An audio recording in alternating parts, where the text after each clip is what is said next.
आज हम शुरू करने जा रहे हैं कक्षा 10th की विज्ञान। इसका अध्याय है फेस्ट, रासायनिक अभिक्रियाएं एवं समीकरण। ठीक है, रासायनिक अभिक्रियाएं और समीकरण, इसके बारे में हम पढ़ेंगे। तो इसके मैंने पहले से नोट्स बना रखे हैं ताकि आपको पढ़ाने में ज़्यादा टाइम खराब ना हो, आपका टाइम सेव हो जाएगा इससे। तो इसमें सबसे पहले रासायनिक अभिक्रिया क्या होती है। तो देखो, दो या दो से अधिक पदार्थ मिलकर एक या एक से अधिक नए गुणधर्म वाले पदार्थों का निर्माण करते हैं। जब दो या दो से अधिक पदार्थ मिलते हैं तब दो या दो से अधिक पदार्थ बनाते हैं, और जो नया पदार्थ बनेगा उसका गुणधर्म अलग होगा। ठीक है, उसका गुणधर्म अलग होगा। जैसे उदाहरण है हमारे पास, हाइड्रोजन और ऑक्सीजन मिलकर एक नए गुणधर्म वाले जल का निर्माण करते हैं। तो देखो, इन दोनों का गुणधर्म अलग होगा। जल क्या काम करता है? जल आग बुझाने में काम आता है, लेकिन ये किससे मिलके बना है? ऑक्सीजन और हाइड्रोजन से। ऑक्सीजन क्या काम आता है? ऑक्सीजन आग जलाने के काम आता है, लेकिन जल आग बुझाने के काम आता है। तो दोनों के गुणधर्म अलग हो गए ना। तो जो हमारा नया पदार्थ बनेगा उसका गुणधर्म अलग होगा। ठीक है, और रासायनिक अभिक्रिया में बनने वाले नए पदार्थ को भौतिक क्रिया द्वारा उलट नहीं किया जा सकता। जो रासायनिक प्रक्रिया में जो हमारा नया पदार्थ बनेगा उसको हम उलट नहीं सकते। किससे? भौतिक क्रिया से। भौतिक क्रियाओं के द्वारा हम उसको उल्टा नहीं कर सकते। जैसे नया पदार्थ बना है, उसको जिससे बना है उसमें परिवर्तित नहीं कर सकते। तो भौतिक क्रियाएं कौन सी होती हैं? जैसे वाष्पीकरण, उसको वाष्प में बदल करके, ऊर्ध्वपातन, अपकेंद्रीकरण, वाष्पीकरण। कैसे? जैसे जल है, जल का हम अगर तापमान कम कर देंगे तो वो क्या हो जाएगा? जल का अगर तापमान कम कर देंगे तो वो बर्फ में बदल जाएगा। ठीक है, लेकिन बर्फ का अगर तापमान बढ़ा दें तो फिर से जल में बदल जाएगा। तो ये दोनों तो परिवर्तित हो रहे हैं भौतिक क्रियाओं के द्वारा, लेकिन इनको हम जो रासायनिक अभिक्रिया में बनते हैं उनको हम ऐसे बदल नहीं सकते। ठीक है, वाष्पीकरण मतलब तापमान घटा या फिर बढ़ा करके। ऊर्ध्वपातन में जैसे क्या होता है, सीधा ठोस से हमारा तापमान बढ़ा घटा के सीधा ठोस से उसको हम किसमें? वाष्प में यानी गैस में बदल सकते हैं। ऊर्ध्वपातन के द्वारा सीधा ठोस से गैस में बदला जा सकता है, लेकिन रासायनिक अभिक्रिया में ऐसा कुछ नहीं होगा। अपकेंद्रीकरण, जैसे अपकेंद्रीकरण क्या होता है? जैसे घुमा करके हम जैसे मशीन में कपड़े सुखाते हैं, ठीक है, वो अपकेंद्रीकरण के द्वारा ही होता है। अब इसके बाद देखो क्या है, रासायनिक अभिक्रिया में होने वाले परिवर्तन। जब रासायनिक अभिक्रिया होती है तब कौन कौन से परिवर्तन होते हैं? एक अवस्था में परिवर्तन होगा। अवस्था यानी ठोस, द्रव, गैस। पदार्थ की 3 अवस्थाएं होती हैं, ठोस, द्रव और गैस। फिर रंग में परिवर्तन होगा, गैस का उत्सर्जन होगा, मतलब गैस निकलेगी। तापमान में परिवर्तन हो सकता है। तो ये 4 परिवर्तन हैं। ये कब होंगे? जब हमारी रासायनिक अभिक्रिया होगी, तब ये चारों परिवर्तन हो सकते हैं। फिर है अभिकारक। अभिकारक क्या होता है? रासायनिक अभिक्रिया में भाग लेने वाले पदार्थों को अभिकारक कहते हैं। जो रासायनिक अभिक्रिया में भाग लेंगे पदार्थ, उनको हम कहेंगे अभिकारक। अब एक होता है उत्पाद। उत्पाद किसे कहेंगे हम? जो रासायनिक अभिक्रिया में बनने वाला जो पदार्थ है उसको हम उत्पाद कहेंगे। इसमें मैंने लिखा नहीं, आप लिख लेना कि उत्पाद क्या होता है? जो रासायनिक अभिक्रिया में बनने वाला पदार्थ। ठीक है, रासायनिक अभिक्रिया में बनने वाला पदार्थ, बनने वाला पदार्थ क्या होगा? उत्पाद होगा। लेकिन जो रासायनिक अभिक्रिया में भाग लेते हैं उनको कहेंगे अभिकारक। ठीक है, ये इंपॉर्टेंट है। आगे जो भी अभिक्रियाएं आएंगी, समीकरण आएंगी, उनमें यूज होगा कि अभिकारक क्या है, इसमें उत्पाद क्या है। अब रासायनिक समीकरण क्या होगा? जो हमारी रासायनिक अभिक्रियाएं होती हैं उनको हम रासायनिक समीकरण द्वारा लिख सकते हैं। तो जैसे रासायनिक अभिक्रिया को रासायनिक समीकरण द्वारा लिखा जाता है, जैसे मैग्नीशियम रिबन का ऑक्सीजन की उपस्थिति में जलना। ये एक रासायनिक अभिक्रिया हुई है कि मैग्नीशियम रिबन का ऑक्सीजन की उपस्थिति में जलना। तो इसको हम कैसे लिखेंगे? मैग्नीशियम है और किसकी उपस्थिति में जलेगा? ऑक्सीजन। तो मैग्नीशियम प्लस ऑक्सीजन, और इस तीर का निशान लगा के आगे जो पदार्थ बनेगा वो लिख देंगे। तो पदार्थ क्या बनेगा? Magnesium oxide. ठीक है। तो जो नया पदार्थ बना है इसको हम उत्पाद कहेंगे, और जो ये अभिक्रिया में भाग ले रहे हैं मैग्नीशियम और ऑक्सीजन, ये हमारे अभिकारक। ठीक है। और इसको हम ऐसे भी लिख सकते हैं सिंबल से, संकेत से। मैग्नीशियम का संकेत क्या होता है? Mg, और ऑक्सीजन O2 होता है, और फिर ये MgO यानी मैग्नीशियम ऑक्साइड बन जाएगा। ठीक है। इसके बाद है हमारा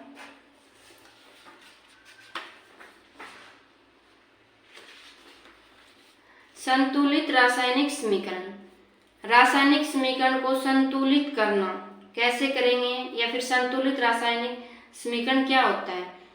देखो, जब किसी रासायनिक अभिक्रिया में अभिकारक और उत्पाद में परमाणुओं की संख्या बराबर होती है तब उसे संतुलित रासायनिक समीकरण कहा जाता है। कोई भी रासायनिक अभिक्रिया है उसमें अभिकारक और उत्पाद में परमाणुओं की संख्या क्या होनी चाहिए? बराबर होनी चाहिए। तो वो अभिक्रिया कैसी होगी? संतुलित होगी। ठीक है। अभिकारक और उत्पाद में परमाणुओं की संख्या बराबर होनी चाहिए। जैसे ये हमने समीकरण लिख लिया 2Mg + O2 मैग्नीशियम ऑक्साइड, पहले वाला कि मैग्नीशियम का जलना। तो यहाँ पे देखो मैग्नीशियम कितने हैं? इसमें 2 हैं, और यहाँ पे अभिकारक में 2 हैं मैग्नीशियम, यहाँ भी कितने हैं? 2Mg 2 हैं। अभिकारक में ऑक्सीजन 2 हैं, और उत्पाद में भी कितने हैं? 2 हैं। ठीक है। तो दोनों बराबर है ना, ऑक्सीजन भी और मैग्नीशियम भी। तो ये कैसी अभिक्रिया हो गई? हमारी संतुलित। अब रासायनिक समीकरण संतुलित कैसे करें? हम रासायनिक समीकरण को संतुलित कैसे करेंगे? तो देखो, जैसे ये है Mg + O2 MgO, और दूसरा हमने एग्जाम्पल ले लिया आयरन प्लस में वाटर H2O है, जल है। आयरन इसको लोहा बोलते हैं हिंदी में। Fe3O4, ये क्या बनाएगा? Iron oxide. ठीक है। फ्यूरिक ऑक्साइड प्लस में H2 यानी हाइड्रोजन गैस। अब हम भौतिक अवस्थाओं के संकेत देख लेते हैं कि भौतिक अवस्थाओं के संकेत क्या होते हैं। ठोस है, हिंदी में ठोस को इंग्लिश में क्या बोलेंगे? सॉलिड। तो इसका संकेत होगा S। ठीक है। और द्रव को इसको इंग्लिश में बोलते हैं लिक्विड, तो इसका संकेत होगा L। फिर गैस को इंग्लिश में GS लिखते हैं, गैस, और इसका होगा संकेत G। ये है एक्वस यानी जिस भी सॉल्यूशन में विलयन में जल मिला हो तो उसको एक्वस सॉल्यूशन बोलते हैं, यानी एक्वस विलयन बोलते हैं। तो इसको, ये जल का होता है तो इसको AQ से दर्शाते हैं। ठीक है। जैसे हमने ये अभिक्रिया ले ली। ठीक है। एक रिएक्शन है, अभिक्रिया है CO यानी कार्बन मोनोऑक्साइड। ये CO कार्बन मोनोऑक्साइड है, तो ये क्या है? गैस है, तो हम इसको G से दर्शाएंगे। अब ये है H2 क्या है? ये भी गैस है, हाइड्रोजन गैस, इसको भी हम G से दर्शाएंगे। अब ये 340 एटमॉस्फेयर, ये प्रेशर यानी दाब का ये है, ये मात्रक है। इतना दाब लगाया तो इसमें क्या बन गया? CH3OH यानी मीथेनॉल बन गया, ये अल्कोहल बन गया। तो ये कैसा होता है? द्रव होता है, तो इसको L से दर्शा दिया यानी लिक्विड से। ठीक है। तो आगे देखते हैं हम।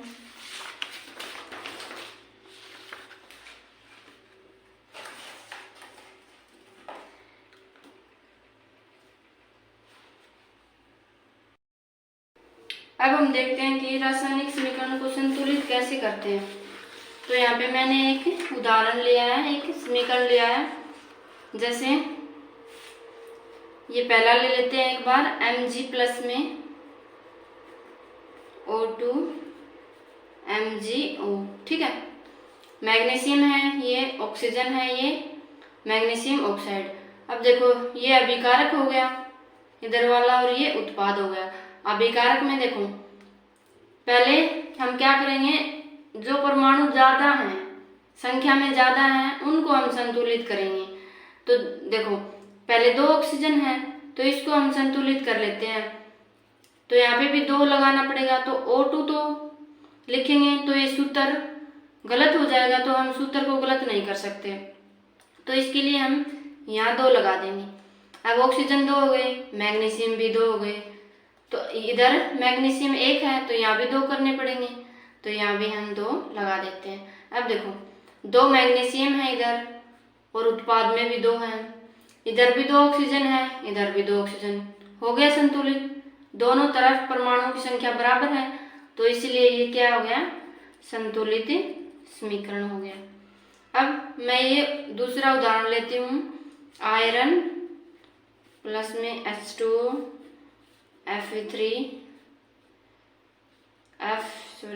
Fe3 है, यानी आयरन 3 है इसमें, O4 प्लस में H2, ठीक है। अब देखो इसमें हम पहले वो संतुलित करेंगे जो ज्यादा हैं। ऑक्सीजन है 4, आयरन 3 है, तो पहले हम इनको कर लेते हैं। तो देखो ऑक्सीजन 4 है तो इसको इधर कितनी है, 1 है ऑक्सीजन, इधर 4 है, और आयरन इधर 3 है और इधर 1 है। तो कैसे करेंगे, अगर हम आयरन को बराबर करें दोनों तरफ, तो इधर 3 है तो मैं इधर भी 3 लगा देती हूँ, तो ये हो जाएगा 3 आयरन प्लस में H2 Fe3O4 प्लस में H2। अब ये आयरन यानी लोहा तो बराबर हो गया 3-3, लेकिन ऑक्सीजन अभी भी बराबर नहीं है। इसमें कितने हैं, 4 हैं और इसमें 1 है, तो हम क्या करेंगे, इसके आगे 4 लगाएंगे। तो अब ये 4 ऑक्सीजन हो गई, इसमें भी 4 हो गई, इसमें भी 4। अब लेकिन इसमें यहाँ पे 4 दूनी 8, हाइड्रोजन 8 है और इसमें यहाँ पे 2 है हाइड्रोजन। तो अब हम क्या करेंगे, देखो 3 आयरन हो गई, यहाँ पे 4 दूनी 8 हाइड्रोजन और 4 ऑक्सीजन, और ये Fe3O4। अब यहाँ पे क्या करेंगे, हम 2 तो हैं हाइड्रोजन, हमें 8 करनी है, तो आगे हम 4 लगा देंगे, 4 दूनी 8 हो गया। अब देखो क्या दोनों तरफ बराबर है परमाणु, 3 आयरन है इसमें, यहाँ भी 3 है, फिर हाइड्रोजन 4 दूनी 8 है, इस तरफ भी 8 है, ऑक्सीजन 4 है, इस तरफ भी 4 है, तो ये समीकरण कैसा हो गया, संतुलित हो गया, ठीक है। तो हम ऐसे किसी भी समीकरण को संतुलित करेंगे, पहले वो उठा लेंगे परमाणु जो संख्या में ज्यादा है। तो इसको हम, इसके लिए कोई मेथड नहीं है, इसको हम बोलते हैं ईट एंड ट्रायल मेथड, ठीक है। मतलब ट्राई किया हमने, पहले ये संतुलित करने की कोशिश की, अगर ये नहीं हुआ तो दूसरे को करने की कोशिश की, ठीक है। ईट एंड ट्रायल मेथड बोलते हैं इसको। अब आगे देखो, आगे क्या है,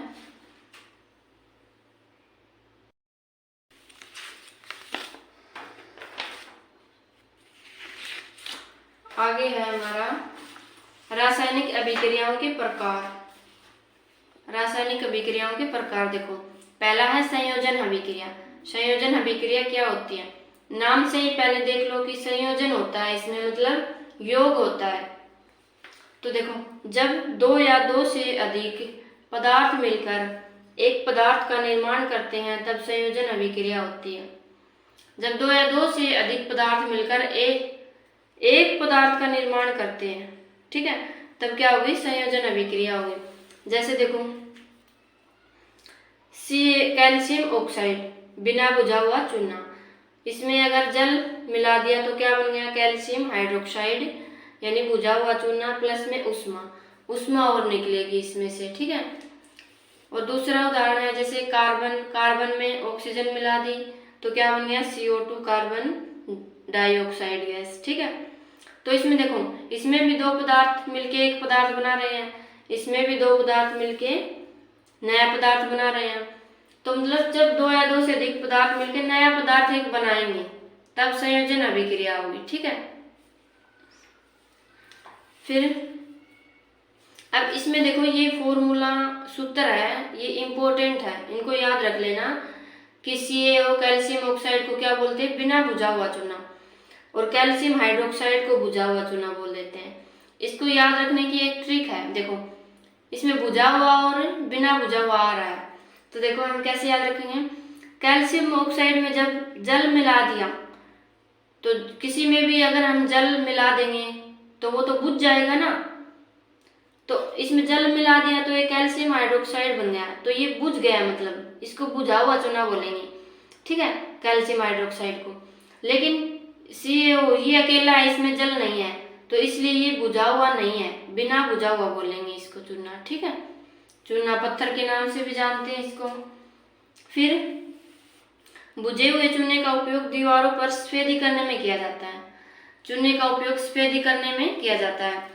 कैल्शियम हाइड्रोक्साइड वायु में उपस्थित कार्बन डाइऑक्साइड के साथ अभिक्रिया करके दीवारों पर कैल्शियम कार्बोनेट की पतली परत बना देता है। सफेदी करने के 2-3 दिन बाद दीवारों पर कैल्शियम कार्बोनेट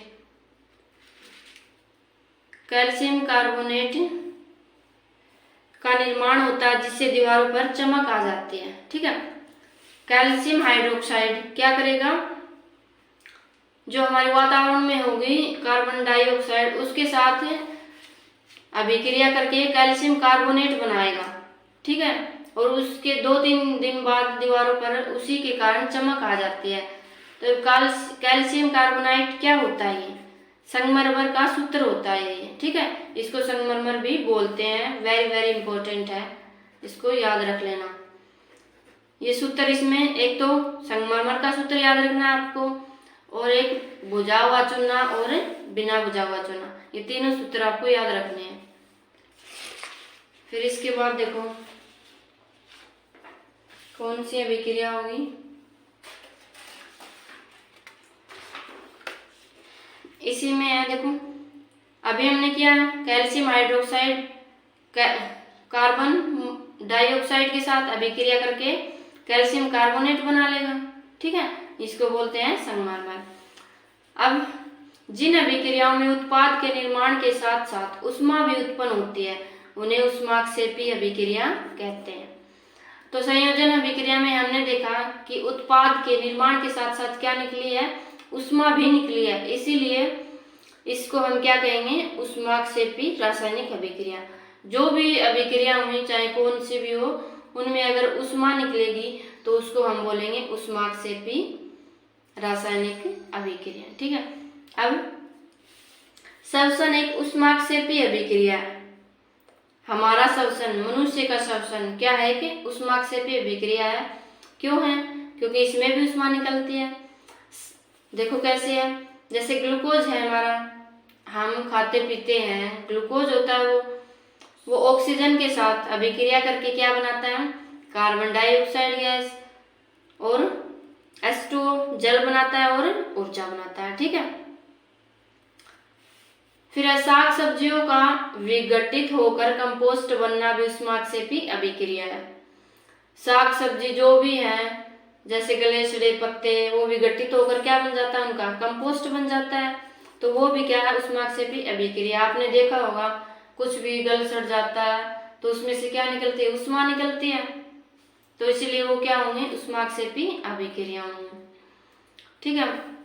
अब अगर आपको एग्जाम में आ जाए कि संयोजन अभिक्रिया क्या होती है, तो आपको उसकी परिभाषा लिख के यानी डेफिनेशन लिख के उसके एग्जाम्पल भी देने हैं, 2 एग्जाम्पल लिख देना, उसकी समीकरण लिख देना, ठीक है।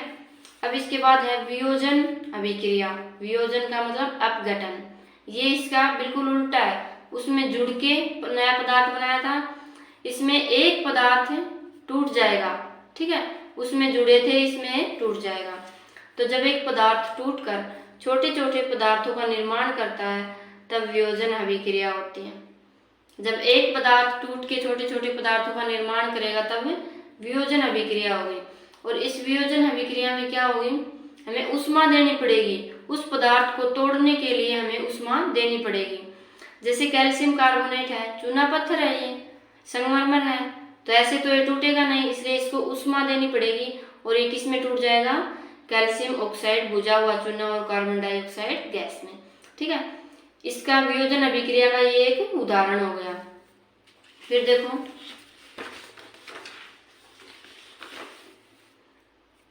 लेड नाइट्रेट को गर्म करने पर भूरे रंग का धुआं निकलता है। यह धुआं नाइट्रोजन डाइऑक्साइड का है। जब लेड नाइट्रेट, ये है PbNO3 ट्वाइस। अब देखो NO3 ट्वाइस क्यों लगाया हमने यहाँ पे, क्योंकि लेड Pb पे +2 चार्ज होता है, +2 आयन होता है, और NO3 पे -1 होता है।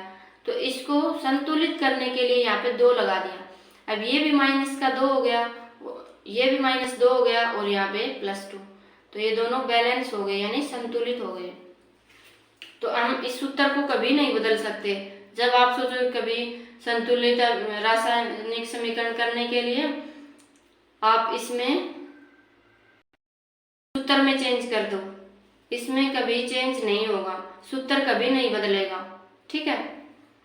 अब ये अगर इसको ऊष्मा देंगे तो ये क्या हो जाएगा, किसमें टूट जाएगा, लेड ऑक्साइड, और ये 4 है, ये 4 नाइट्रोजन डाइऑक्साइड, ये भूरे रंग का धुआं निकलेगा जो किसका है, नाइट्रोजन डाइऑक्साइड प्लस में ऑक्सीजन। फिर है सूर्य के प्रकाश में श्वेत रंग का सिल्वर, सिल्वर श्वेत रंग का होता है। सिल्वर क्लोराइड दूसरे रंग का हो जाता है। प्रकाश की उपस्थिति में सिल्वर क्लोराइड का सिल्वर तथा क्लोरीन में वियोजन के कारण ऐसा होता है। तो जो सिल्वर क्लोराइड होता है AgCl, वो सूर्य के प्रकाश में कैसा हो जाएगा, दूसर होगा, दूसर कलर का हो जाएगा। वो क्यों होगा, क्योंकि इसका वियोजन हो जाता है, ये टूट जाते हैं सिल्वर और क्लोरीन में, तो ये टूट गए, Ag प्लस में Cl2, ये क्लोरीन गैस है, ये सिल्वर है। तो ये भी वियोजन अभिक्रिया का उदाहरण हो गया, ठीक है। तो आपको अगर एग्जाम में आ जाए तो उसके साथ साथ 2 उदाहरण तो कम से कम लिखने ही हैं, उसकी परिभाषा और फिर उसके 2 उदाहरण। इस अभिक्रिया का उपयोग श्याम श्वेत फोटोग्राफी में किया जाता है।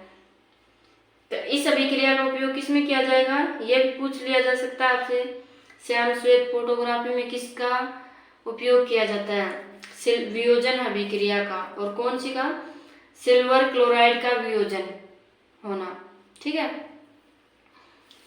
फिर है वियोजन अभिक्रिया में अभिकारकों को तोड़ने के लिए ऊष्मा, प्रकाश या विद्युत ऊर्जा की आवश्यकता होती है। अभी देखा हमने, तोड़ने के लिए क्या हो, या तो ऊष्मा देनी पड़ेगी, या प्रकाश देना पड़ेगा, या विद्युत ऊर्जा देनी पड़ेगी, उसकी आवश्यकता होती है। इसलिए जिस अभिक्रिया में ऊर्जा अवशोषित होती है उसको हम क्या कहेंगे, ऊष्माशोषी अभिक्रिया, ठीक है। जिसमें ऊर्जा अवशोषित होती है यानी ग्रहण की जाती है ऊष्मा, उसको हम कहेंगे ऊष्माशोषी अभिक्रिया, ठीक। अब इसके बाद देखो, इसके बाद क्या है, इसके बाद है तीसरी अभिक्रिया है हमारी विस्थापन अभिक्रिया, यानी इसमें विस्थापन, एक परमाणु का विस्थापन हो जाएगा। अब वो क्यों होगा वो हम देखते हैं। जब एक परमाणु दूसरे परमाणु को उसके विलयन से अलग कर देता है, कोई भी परमाणु दूसरे परमाणु को क्या करेगा, उसके विलयन से अलग कर देगा, तो विस्थापन अभिक्रिया होती है, ठीक है। जैसे है आयरन प्लस में कॉपर सल्फेट, अब ये क्या बन गया, आयरन सल्फेट प्लस में कॉपर। तो इस आयरन ने क्या कर दिया, इस कॉपर को विस्थापित कर दिया, इसकी जगह इसने ले ली, कॉपर की जगह ये आ गया, आयरन सल्फेट बना लिया प्लस में कॉपर। अब ये क्यों बनाया, क्योंकि ये आयरन जो है कॉपर से अधिक अभिक्रियाशील है, इसलिए इसने इसको हटा दिया। वैसे भी जनरली हम देखें तो कोई भी शक्तिशाली इंसान लगा लो, कुछ भी लगा लो, अगर वो शक्तिशाली होगा तभी तो किसी दूसरे इंसान को वहां से हटा पाएगा। वैसे ही ये आयरन है, ये क्या है, अधिक अभिक्रियाशील है, इसलिए इसने कॉपर को हटा दिया। और ये कॉपर क्या है, कम अभिक्रियाशील है, किससे, आयरन से। इस अभिक्रिया में आयरन ने कॉपर को कॉपर सल्फेट विलयन से विस्थापित कर दिया। और अन्य उदाहरण है जैसे जिंक प्लस में कॉपर सल्फेट। अब इस जिंक ने क्या कर दिया, इस कॉपर को यहाँ से विस्थापित कर दिया, हटा दिया, और क्या बना लिया, जिंक सल्फेट प्लस में कॉपर। ऐसे ही लेड ने क्या कर दिया, कॉपर क्लोराइड से कॉपर को विस्थापित कर दिया, लेड क्लोराइड बना लिया प्लस में कॉपर। तो ये ऐसा क्यों हुआ, क्योंकि जिंक और जो लेड है वो कॉपर की अपेक्षा अधिक क्रियाशील तत्व है, क्रियाशील परमाणु है, वे कॉपर को उसके यौगिक से विस्थापित कर देते हैं। ठीक है, तो जो ज्यादा अभिक्रियाशील धातु होगी या कोई परमाणु होगा, वो अगर ज्यादा अभिक्रियाशील है तो वो कम अभिक्रियाशील को विस्थापित कर देता है। जिसमें ऐसा होता है उसको हम बोलते हैं विस्थापन अभिक्रिया। ठीक है, अब इसके बाद है विस्थापन के बाद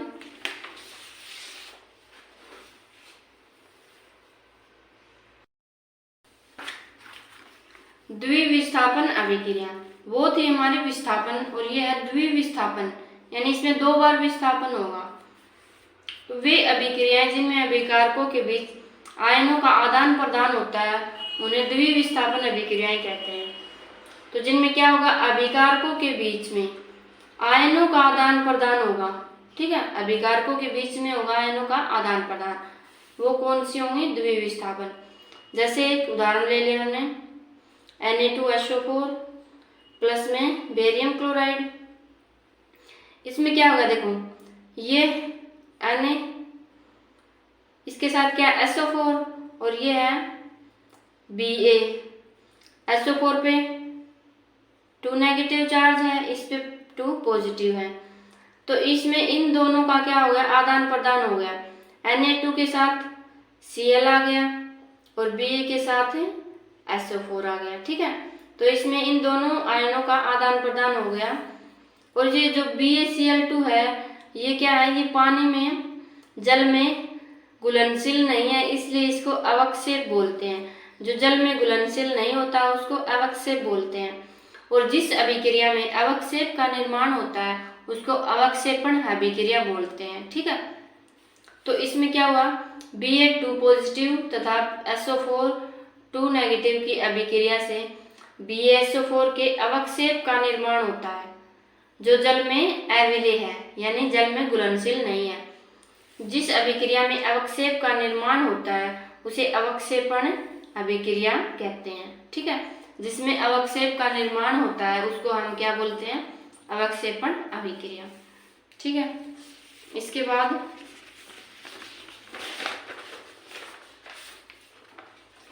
है उपचयन एवं अपचयन। इसको इंग्लिश में बोलते हैं ऑक्सीडेशन और रिडक्शन। ठीक है, उपचयन क्या होता है और अपचयन क्या होता है।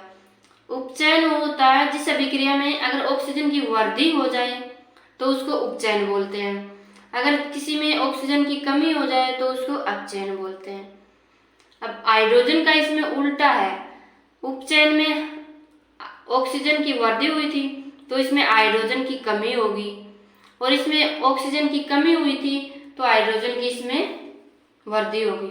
ठीक है, जैसे देखो अभिक्रिया में जब किसी पदार्थ में ऑक्सीजन की वृद्धि होती है या हाइड्रोजन की कमी होती है तब हम कहते हैं कि उसका उपचयन हुआ है।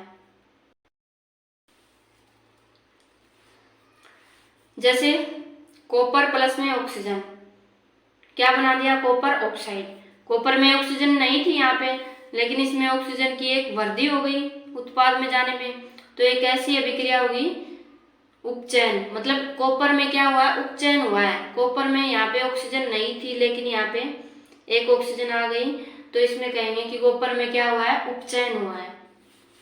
फिर अभिक्रिया में जब किसी पदार्थ में ऑक्सीजन की कमी होती है या हाइड्रोजन की वृद्धि होती है तब हम कहते हैं कि उसका अपचयन हुआ है। जैसे कॉपर ऑक्साइड और ये है हाइड्रोजन गैस। अब देखो इसमें क्या हुआ, यहाँ पे ऑक्सीजन थी लेकिन यहाँ पे ऑक्सीजन नहीं है, मतलब ऑक्सीजन की कमी हो गई। तो क्या हुआ है, यहाँ पे अपचयन हुआ है। जब ऑक्सीजन की कमी होती है तब अपचयन होता है। ठीक है। अब है रेडॉक्स अभिक्रियाएं। रेडॉक्स अभिक्रियाएं क्या होंगी, जिस अभिक्रिया में उपचयन और अपचयन दोनों हुआ हो साथ में, उसको बोलते हैं रेडॉक्स अभिक्रियाएं, या फिर बोलेंगे उपचयन या अपचयन। जैसे जिस अभिक्रिया में उपचयन और अपचयन दोनों हुआ हो उसे रेडॉक्स अभिक्रिया या उपचयन अपचयन अभिक्रिया कहते हैं। जैसे ये मैंने उदाहरण ले लिया, कॉपर ऑक्साइड हाइड्रोजन के साथ अभिक्रिया करके कॉपर और जल बनाएगा। अब यहाँ पे देखो कॉपर ऑक्साइड है, एक ऑक्सीजन है, लेकिन यहाँ पे ऑक्सीजन हट गई, इसकी कमी हो गई, तो क्या हुआ, इसमें अपचयन हुआ। अब ये है हाइड्रोजन, इसमें ऑक्सीजन यहाँ पे नहीं है लेकिन यहाँ पे आ गई, उत्पाद में जाने पे ऑक्सीजन की वृद्धि हो गई तो उपचयन हो गया। अब एक अभिक्रिया में दोनों उपचयन भी हो रहा है अपचयन भी, तो ऐसी अभिक्रिया को हम कहेंगे रेडॉक्स अभिक्रिया या फिर उपचयन अपचयन। ठीक है।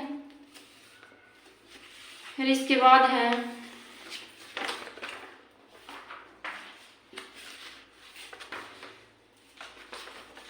संक्षारण। संक्षारण क्या होता है, वही जनरली जिसे हम जंग लगना बोलते हैं, लोहे पर जो जंग लग जाता है उसी को हम संक्षारण बोलते हैं। ठीक है। हमने देखा है कि लोहे पे अगर हमारी कोई चीज बाहर पड़ी होती है लोहे की, तो उसमें अगर वहां पे पानी होगा या फिर बारिश हो जाए तो वो चीज क्या हो जाएगी, गल जाएगी और उस पे भूरा लाल भूरी परत बन जाएगी उस पे। ठीक है। वो परत बनती जाएगी और वो मतलब जड़ता चला जाएगा। ठीक है। तो उसको बोलते हैं हम जंग लगना या फिर संक्षारण। लोहे की बनी नई वस्तुएं चमकीली होती हैं, जब वो नई होती हैं तो चमकती हैं, लेकिन कुछ समय पश्चात उन पर लालिमा युक्त भूरे रंग की परत चढ़ जाती है। लाल रंग की परत चढ़ जाती है, आपने देखा है अक्सर ये तो घरों में। इस प्रक्रिया को जंग लगना या संक्षारण कहते हैं, इसी को हम संक्षारण कहेंगे।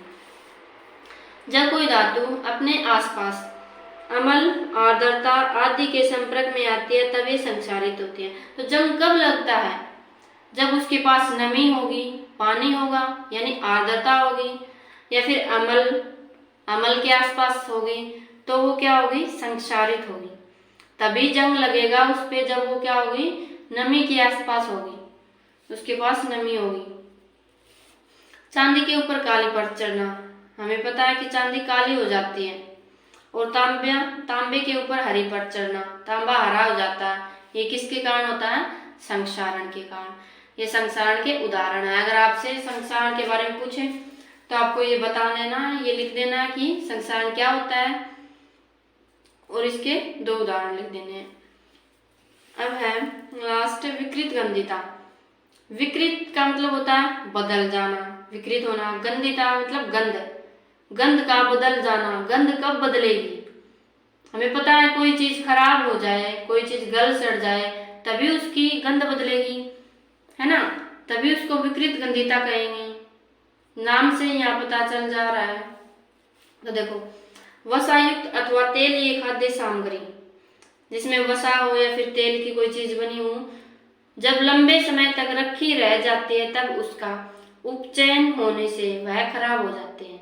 उपचयन होने से मतलब वो ऑक्सीजन के संपर्क में आ जाती है, वो ऑक्साइड बना लेती है, इसीलिए वो खराब हो जाती है। और खराब होने से क्या होता है, उसकी गंध बदल जाती है, जिससे उसकी गंध बदल जाती है,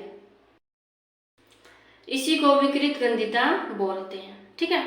किसी चीज की गंध बदल जाना खराब होने के कारण उसी को हम विकृत गंधिता कहते हैं। वसायुक्त एवं तेलीय खाद्य पदार्थों में उपचयन न होने वाले प्रतिऑक्सीकारक पदार्थ मिलाए जाते हैं। तो तेलीय और खाद्य पदार्थों में हम विकृत गंधिता न हो इसके लिए क्या करेंगे, यानी उपचयन को रोकने के लिए क्या मिलाएंगे, उसमें प्रतिऑक्सीकारक पदार्थ मिलाए जाते हैं कि उसका ऑक्सीकरण न हो, उसका उपचयन न हो। इसीलिए प्रतिओक्सीकारक पदार्थ मिलाए जाते हैं। वायुरोधी बर्तनों में, मतलब जिसमें वायु का अवरोध हो जाए, वायु रुक जाए, उनमें खाद्य सामग्री रखने से उपचयन की गति धीमी हो जाती है। जब ऐसे बर्तनों में हम सामग्री रखेंगे तो उसका अपचयन होना कम हो जाता है, उसकी धीमी गति हो जाती है। जैसे है एक एग्जाम्पल, उदाहरण है, चिप्स की थैली आती है जो हम खाते हैं, बच्चे खाते हैं, उसमें क्या किया जाता है, ऑक्सीजन हटा करके उसमें नाइट्रोजन गैस भर दी जाती है।